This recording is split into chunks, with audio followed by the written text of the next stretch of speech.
Empezaremos con algunas definiciones. ¿Qué es el proteoma? El proteoma se define como el complemento proteico completo expresado en un momento dado por un genoma, una célula o un tipo de tejido. Esta definición se considera de consenso y fue dada por Wasinger, en el año 1995. Otras definiciones alternativas al concepto de proteoma es considerarlo el conjunto de proteínas que están presentes en un organismo, en un tejido, en un determinado tipo celular, en un determinado complejo macromolecular o en un orgánulo subcelular. Es importante tener en cuenta que el proteoma es dinámico, de modo que cambia para adaptarse a las condiciones del ambiente en el que se encuentra. ¿Qué es entonces la proteómica? Podemos definir la proteómica como el estudio sistemático y a gran escala de las proteínas, especialmente de sus interacciones, sus modificaciones, su localización y sus interacciones. Las raíces de la proteómica hay que buscarlas en la química de proteínas, cuyas técnicas principales empezaron a desarrollar en los años 70.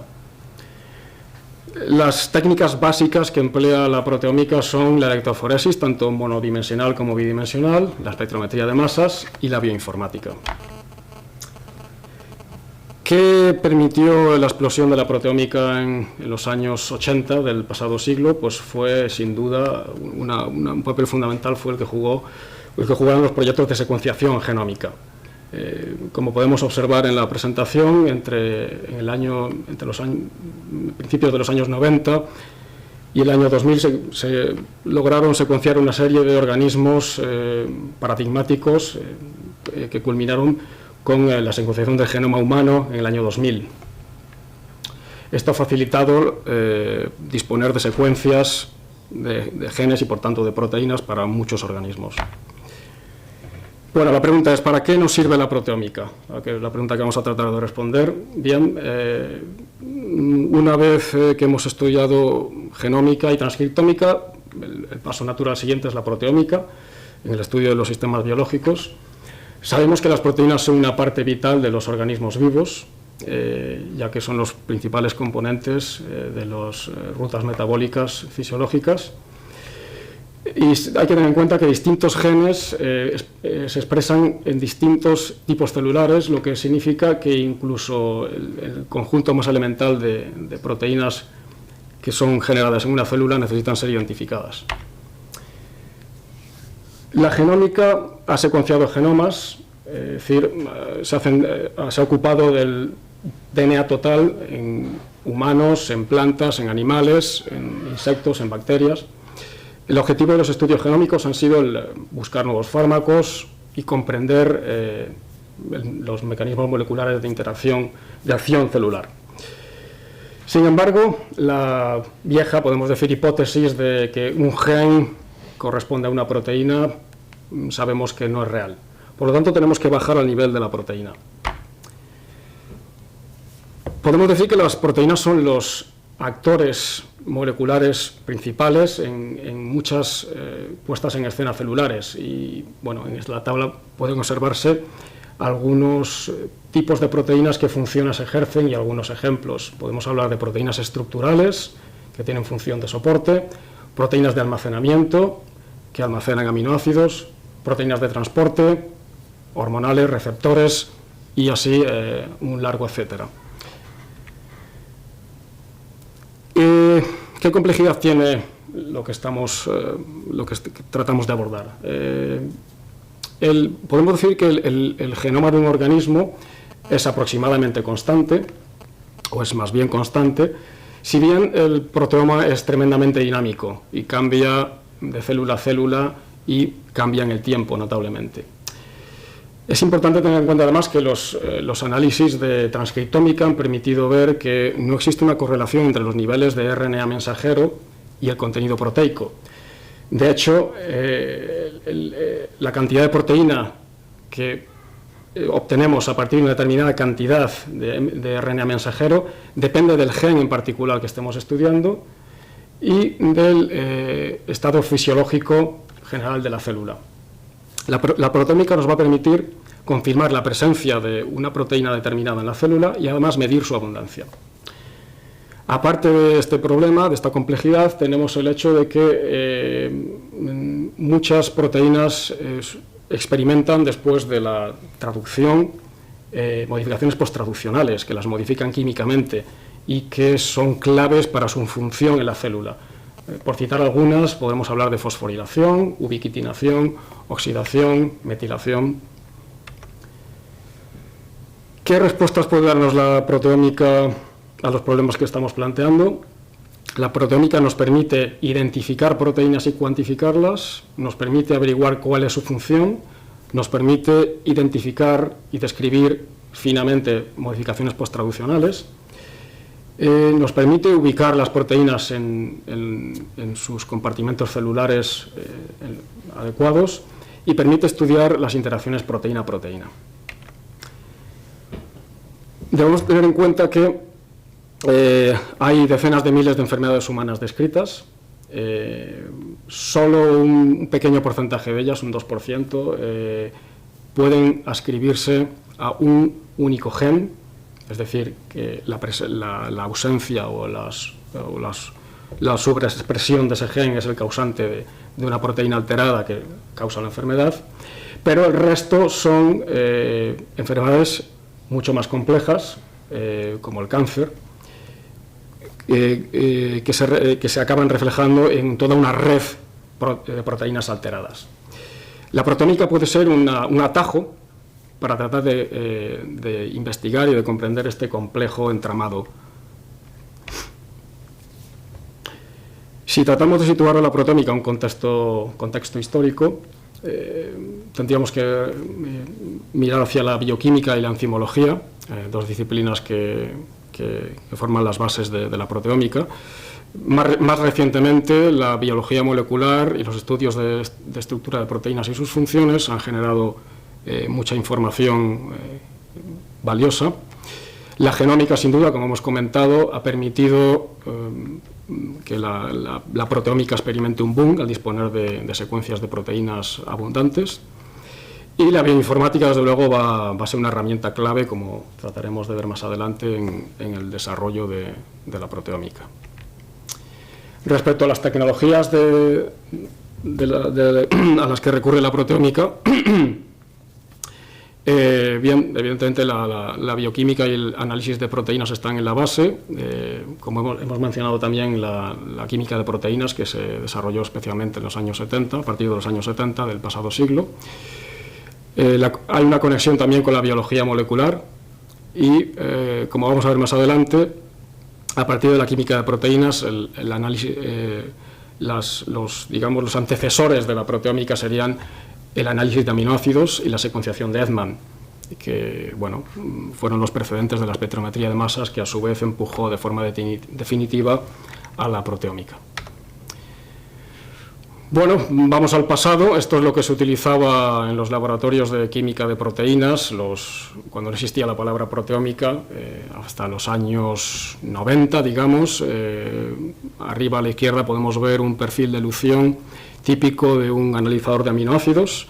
Este tipo de análisis nos permite conocer de forma muy precisa la composición aminoácidica de una muestra formada por péptidos o proteínas, ya sea sencilla o formada por una mezcla compleja, y simplemente nos da la composición en porcentaje de aminoácidos. Debajo, a la derecha, tenemos una representación esquemática de la degradación de Edman. La degradación de Edman ha dejado de usarse ya, pero permitía obtener información de la secuencia del extremo N-terminal de proteínas. Tenía muchas limitaciones, ambas técnicas tenían limitaciones, de las que estamos hablando ahora. En particular, la degradación de Edman necesitaba cantidades de proteína tremendas, no permitía el análisis de mezclas, con lo cual la información, como puede imaginarse, que podía proporcionar era bastante limitada. Con la llegada de la espectrometría de masas cambió el paradigma de lo que se consideraba hasta el momento, hasta digamos los años 90, lo que se consideraba química de proteínas. Es decir, pasamos de obtener información muy limitada de una zona de la secuencia de una proteína aislada, además, una única proteína, a poder obtener huellas peptídicas de masa y huellas peptídicas de fragmentación de proteínas, con lo cual pasamos de identificar, como indicamos en el esquema, texto en una base de datos de secuencias de proteínas, a identificar números en una base de datos también de secuencias de proteínas. Respecto al flujo de trabajo que se emplea en proteómica, tenemos varias formas de empezar. En cualquier caso, siempre partimos de un extracto proteico que queremos analizar, una mezcla de proteínas. Luego hay diversas plataformas que nos permiten hacer una separación de ese material. Evidentemente, nuestra mezcla va a ser muy compleja si proviene de un organismo, con lo cual necesitamos pues, alguna de las formas que se indican en el esquema, es decir, o una separación cromatográfica o una separación electroforética, fundamentalmente. Hay algún otro método del que comentaremos, como la separación cromatográfica basada en chip. Arriba podemos ver el esquema, digamos, clásico de separación electroforética, en el cual miles de proteínas pueden ser resueltas en un gel bidimensional, por ejemplo, y a continuación identificadas las bandas, las manchitas que se recorten de ese gel, identificadas individualmente en un espectrómetro de masas MALDI, por ejemplo. Debajo podemos ver un esquema de separación basado en cromatografía líquida, ya sea mono o multidimensional, en el que los péptidos digeridos son separados en el cromatógrafo y van entrando y van siendo fragmentados en tiempo real en el espectrómetro de masas. Respecto a la electroforesis bidimensional, podemos recordar que es una técnica de separación basada en dos métodos ortogonales. Uno es la separación por punto isoeléctrico. Partimos de una mezcla compleja de proteínas y hacemos una primera separación en una tira de pH en el que las proteínas se van separando de acuerdo a su punto isoeléctrico. Bien, si esa tira de pH la situamos sobre un gel bidimensional y establecemos ahora un gradiente de potencial, las proteínas van a migrar y van a separarse de acuerdo con su masa molecular, con lo cual ya tenemos una doble separación ortogonal, por punto isoeléctrico y por masa molecular. En la diapositiva podemos ver un ejemplo del aspecto real que puede tener un gel bidimensional, y se ha señalado con una flecha pues alguna diferencia que se ve de forma cualitativa.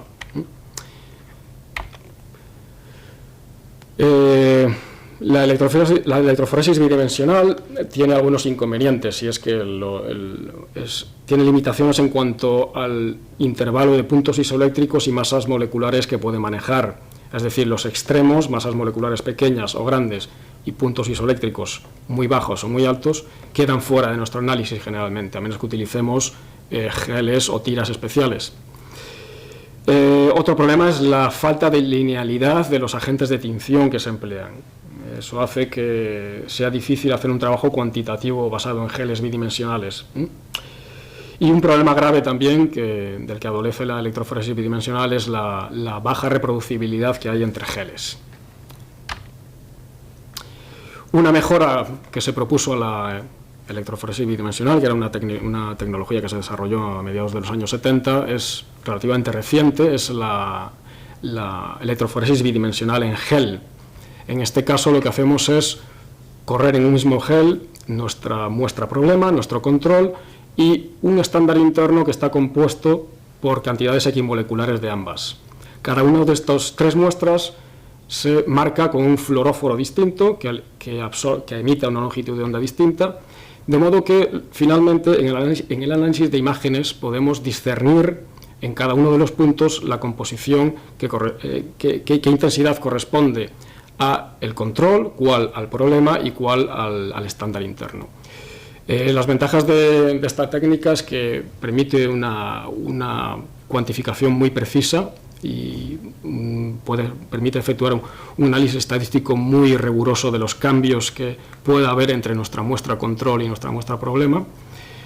Es bastante sensible y tiene un intervalo dinámico relativamente alto, de unos 5 órdenes de magnitud. Respecto a la electroforesis bidimensional clásica, permite minimizar los problemas de variabilidad de los que hablábamos antes, ya que muestra y problema se corren en el mismo gel. Y es fácil hacer ajuste de manchas y de señales entre distintos geles si se quieren hacer réplicas, con lo cual la fiabilidad del método es bastante elevada. Si continuamos con nuestro esquema del flujo de trabajo que se utiliza en proteómica, podemos hablar ahora de los métodos de separación cromatográfica. La cromatografía se basa en la separación de los analitos, en la resolución de los analitos por medio de una fase móvil, de acuerdo con su afinidad por una fase estacionaria. Es decir, lo que hacemos es depositar nuestros analitos, absorberlos sobre una fase móvil determinada y hacer pasar una fase móvil, normalmente que va cambiando, cuya composición va cambiando en el tiempo, de modo que a lo largo del tiempo tenemos composición de salida distinta. Los analitos van separándose y van saliendo, la composición del flujo de salida va variando en el tiempo. En proteómica se utiliza muchísimo la cromatografía líquida, especialmente en su formato capilar y nano, y especialmente utilizando como fases estacionarias fase inversa y intercambio iónico catiónico. Las ventajas de la separación cromatográfica son importantes. Su intervalo analítico es muy alto. Es decir, permite detectar en un mismo análisis analitos que están en muy baja proporción y analitos muy abundantes. Facilita enormemente la capacidad de cuantificar, no solo de detectar. Tiene una resolución muy alta, es capaz de separar mucho y es muy reproducible y es muy fácil de acoplar a la espectrometría de masas, como veremos más adelante. Un caso más sofisticado de cromatografía líquida que se ha utilizado en proteómica también es la cromatografía líquida multidimensional, en la que podemos combinar distintas fases estacionarias, de modo que en un primer ensayo hacemos una separación a partir de por ejemplo, intercambio catiónico fuerte, y las fracciones que obtengamos de esa separación podemos pasarlas, por ejemplo, por fase inversa, y obtener una resolución, una capacidad de separación tremenda. Continuando con nuestro flujo de trabajo, podemos comentar también la metodología de Selditov. En este caso, la separación se hace en un chip, en una superficie apropiada. Se trata de superficies que han sido tratadas químicamente para ofrecer algún tipo de interacción con los analitos que vamos a analizar. Por ejemplo, tenemos chips de fase inversa, de intercambio catiónico, aniónico, chips con metal quelante o con metal que es capaz, por ejemplo, de unir fosfopéptidos. Y también tenemos las versiones bio, es decir, podemos colocar anticuerpos sobre nuestro chip y hacer una serie de ensayos. La ventaja que presentan este tipo de superficies es que podemos depositar nuestro material, dejar que haya una interacción con analito y la superficie activa, hacer un lavado y analizar mediante espectrometría de masas MALDI, por ejemplo, para obtener un patrón, como puede verse en la diapositiva, un patrón de masas de proteínas, en este caso, proteínas pequeñas. En este caso estamos viendo un intervalo bastante generoso, de unos 4 a unos cuantos miles de Dalton, y la idea es que la comparación de distintos extractos proteicos es posible con este método, porque cualquier cambio en la composición del extracto proteico que estemos analizando tendría un reflejo en ese perfil que estamos viendo. Bien, la técnica estrella en la identificación de proteínas en proteómica es la espectrometría de masas. Es una herramienta analítica que tiene como fin medir la masa de los analitos que estamos estudiando. Es tremendamente específica y sensible, y tiene un intervalo analítico bastante amplio. En una primera fase, siempre en cualquier espectrometría de masas, convertimos nuestros iones a iones en fase gaseosa, nuestras moléculas, perdón, a iones en fase gaseosa. Después necesitamos separarlos, ya que siempre que trabajamos con muestras complejas necesitamos un método de separación. Tendremos una cantidad enorme de iones de todo tipo, necesitamos que un analizador sea capaz de separarlos. Y a continuación los detectamos de alguna forma y obtenemos un espectro de masas. Los métodos clásicos de ionización, los que estaban disponibles hasta de forma ubicua hasta los años 80, resultaban en la descomposición de péptidos y proteínas. Por eso la espectrometría de masas tuvo una incorporación tardía al mundo de la biología y la biomedicina. A mediados de los años 80 empezaron a popularizarse MALDI y electrospray. Son métodos que se han venido a llamar de ionización suave. Desde luego, la espectrometría de masas ha reemplazado por completo a la secuenciación de Edman y no por completo, pero en buena medida al Western blot. Y podemos afirmar que es una técnica de alta resolución, muy precisa y de gran sensibilidad. El esquema que se muestra en la presentación corresponde a cualquier espectrómetro de masas que podamos imaginar. Es decir, siempre vamos a tener una entrada de la muestra, una forma de introducir nuestra muestra en el espectrómetro, una fuente de ionización donde producimos los iones que después vamos a analizar en el analizador, a separar. Esos iones llegarán a un detector que detectará el paso de corriente y nos dará una señal de alguna forma, analógica o digital, y luego tendremos un sistema de procesamiento de esa señal, de amplificación o procesamiento. Y al final siempre obtenemos lo que se ve en la figura, que es una medida de MZ frente a intensidad, un espectro de masas. El abordaje clásico que utiliza la proteómica, el abordaje que utiliza la proteómica clásica, que ha venido utilizando, está basado en geles generalmente bidimensionales, es decir, separación mediante electroforesis bidimensional, digestión de manchas o bandas recortadas de dichos geles y análisis mediante espectrometría de masas de esa mezcla de péptidos o proteínas provenientes de una proteína aislada y separada. Podemos combinar espectros de masas con espectros de fragmentación y hacer una búsqueda en bases de datos. Este ha sido el abordaje tradicional. Un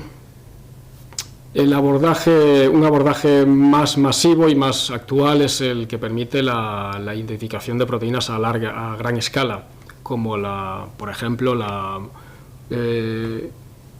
tecnología de identificación de proteínas con cromatografía multidimensional. En este caso, en la presentación se muestra una separación por intercambio iónico en distintas fracciones, como puede verse en el cromatograma. Cada una de ellas es sometida después a una separación por fase inversa y todos los analitos que conseguimos separar mediante estas dos cromatografías son introducidos en el espectrómetro de masas. Los péptidos son fragmentados e identificados en una base de datos. De esta forma podemos obtener identificación de miles de proteínas en una muestra. Un abordaje que se ha venido utilizando también en lo que podemos llamar proteómica clásica es la electroforesis diferencial en gel, de la que ya hemos mencionado. En este caso, pues sabemos que podemos aprovecharnos de la ventaja de multiplexar nuestra muestra, de marcar con distintos fluoróforos y, como hemos dicho, obtenemos una mejor reproducibilidad y una facilidad una mayor facilidad a la hora de hacer trabajo cuantitativo, lo cual es esencial. En el caso de un experimento basado en dije, como el que hemos esquematizado antes, pues el proceso a seguir es de nuevo el recorte de las manchas. Generalmente tendríamos que hacer una tinción adicional con plata, digestión con tripsina, extracción de los péptidos y obtención de las huellas peptídicas de las distintas proteínas que hemos separado y recortado, mediante búsqueda en bases de datos. En el caso, aquí tenemos un esquema de lo que sería una identificación de de proteínas que permiten estudiar la expresión diferencial partiendo de separación cromatográfica acoplada a espectrometría de masas y, bueno, insistimos en que se trata de un método que consigue obtener un rendimiento de identificación muy elevado en comparación con los métodos basados en electroforesis y podemos identificar miles de proteínas en una sola muestra. Y bueno, que generar un montón de información como a partir de la búsqueda en bases de datos. Y también es interesante, si somos capaces de generar un número elevado de proteínas identificadas, podemos abordar estudios interesantes como los estudios de función proteica, es decir, podemos tratar de clasificar nuestras proteínas en función de sus funciones en la célula o el componente celular del que provienen o en los procesos biológicos en los que están implicadas. Generalmente este tipo de información es más relevante, si cabe, que la mera identificación de proteínas. Con un software adecuado podemos situar las proteínas que hemos identificado y que hemos cuantificado, incluso podemos situarlas en rutas metabólicas concretas, podemos saber cuáles de ellas están, cuáles de ellas muestran una abundancia mayor respecto al control, cuál es menor, qué tipo de proteínas están estimulando esa ruta o cuáles la están reprimiendo. Es una información muy interesante, más que la mera identificación de proteínas. Hemos hablado de identificar y de cuantificar, es decir, se puede hacer trabajo cuantitativo y de hecho es lo ideal, es decir, no detectar solo la presencia o la ausencia de una proteína en una muestra, sino ser capaces de comparar distintos niveles de abundancia de esa proteína. Hay 3 abordajes básicos para hacer esto. Podemos hacer un marcaje del material que vamos a analizar en vivo o podemos hacerlo en vitro. En el caso de ser en vitro puede hacerse antes de la digestión de las proteínas o después. En el caso de hacerlo en vivo, lo que hacemos es a nuestro organismo, al que vamos a estudiar, podemos alimentarlo con aminoácidos que están marcados, de modo que cuando se incorporan a su síntesis de proteínas en ese organismo, las proteínas correspondientes están ya marcadas. Cuando a continuación nosotros hagamos una extracción de proteínas y busquemos las diferencias entre el individuo control, por ejemplo, y el individuo problema, ambas proteínas, los péptidos provenientes de esas proteínas van a tener marcas distintas, con lo cual vamos a poder, como se muestra a la derecha, vamos a poder cuantificar esa proteína en cada uno de las muestras y poder dar su abundancia relativa. Si hacemos el marcaje in vitro, partimos ya de un material que se ha extraído de una extracción proteica de los organismos que estemos estudiando, y el marcaje lo hacemos a continuación. Por ejemplo, en el caso antes de la digestión, en el caso que estamos mostrando antes de la digestión, podemos marcar los péptidos con el reactivo ICAT, que se muestra en la presentación, y cuando ese reactivo marca los residuos de cisteína, como se ve. Si ahora digerimos las proteínas correspondientes, obtenemos péptidos marcados que podemos separar y podemos identificar mediante espectrometría de masas, y las diferencias de intensidad entre los mismos péptidos pertenecientes a las mismas proteínas pero con marcas distintas, nos darían la capacidad de cuantificar la abundancia relativa de la proteína. El marcaje in vitro puede ser también, puede ser también basado en la utilización de agua pesada, de agua marcada con oxígeno 18 durante la digestión.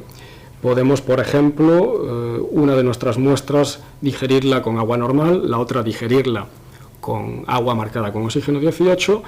Ese oxígeno 18 va a acabar incorporándose a los péptidos que genera la acción de la enzima, de la tripsina, con lo cual los mismos péptidos de la misma proteína de distintos organismos, pero sí de distintos organismos, tienen marcas distintas, tienen diferencias de masa muy claras que podemos identificar mediante espectrometría de masas. Respecto a las modificaciones posttraduccionales, hemos hablado de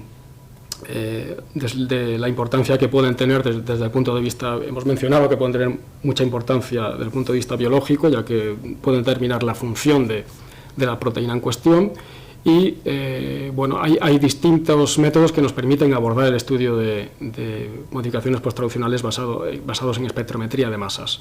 Y bien, de hecho, es desde que se utiliza espectrometría de masas cuando puede abordarse el estudio, digamos, masivo de modificaciones posttraduccionales en organismos. Un ejemplo que vemos aquí pues, está basado en marcaje metabólico y proteólisis con tripsina. En este caso lo que estamos viendo es cómo podemos señalar una modificación posttraduccional determinada, que es lábil. La podemos marcar, como se indica en la diapositiva, con un grupo que sustituye a ese grupo lábil por algo más estable, que nos va a permitir detectarlo mediante espectrometría de masas. En el caso de que la modificación posttraduccional que estemos estudiando sea excesivamente lábil y no soporte el proceso de análisis posterior. Y bien, por dar una visión general, tradicionalmente se ha hablado de dos tipos de tendencias en proteómica. Una, la que se desarrolló en Europa, que se ha llamado proteómica de primera generación, y la que se ha desarrollado más en Estados Unidos, que es la proteómica de segunda generación. En el caso de la de primera generación, hemos visto que está basada en separación electroforética de proteínas, digestión en gel, identificación de proteínas ya sea mediante huella peptídica o mediante fragmentación de péptidos, y esto nos permite acercarnos en cierto modo a la identificación en larga escala de proteínas. En el caso de la proteómica de segunda generación, que es la que estamos utilizando actualmente, pues partimos de una digestión en solución, no hay separación electroforética. La separación la vamos a hacer con cromatografía líquida, ya sea mono o multidimensional, y aquí claramente vamos a tener acceso a la identificación de proteínas mediante fragmentación de péptidos a gran escala. Y además podremos abordar el estudio de modificaciones posttraduccionales. Y este tipo de datos, aparte de permitirnos estudios de expresión diferencial, que también nos permitía el abordaje más clásico, nos permite abordar lo que se llama proteómica de mapa celular.